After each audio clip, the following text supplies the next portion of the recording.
Guys, nasa Manila ka ba ngayon at naghahanap ka ng hotel na malapit sa mga sakayan ng pampublikong sasakyan katulad ng LRT, bus, jeep, AUV, FX at iba pa? Na dito guys ay pwede kang sumakay papunta sa iba't ibang lugar, especially kung meron kang pupuntahan na sikat na pasyalan katulad ng MOA, Tagaytay, papuntang Intramuros, papuntang Quiapo, papuntang Divisoria at papuntang Luneta. At alam nyo ba guys na paglabas mo lang sa mismong hotel sa may kalsada ay pwede ka nang pumara ng bus para sumakay papuntang Lowton, papuntang NBI, Luneta at syempre papuntang Quiapo at papuntang Fairview sa Quezon City.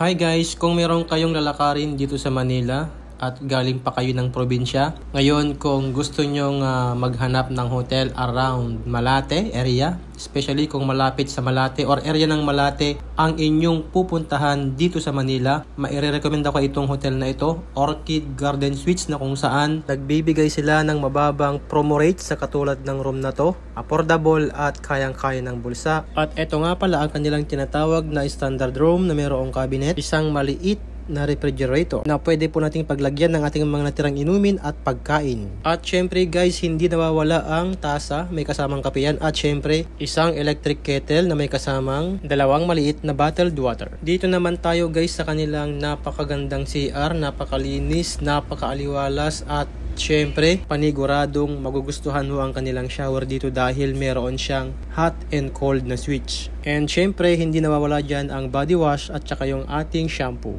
At ganoon din guys, ang kanilang gripo dito ay meron siyang switch ng hot and cold. At syempre guys, hindi mawawala ang blower para sa buhok ni Mrs., dalawang baso, dalawang toothbrush at syempre yung sabon.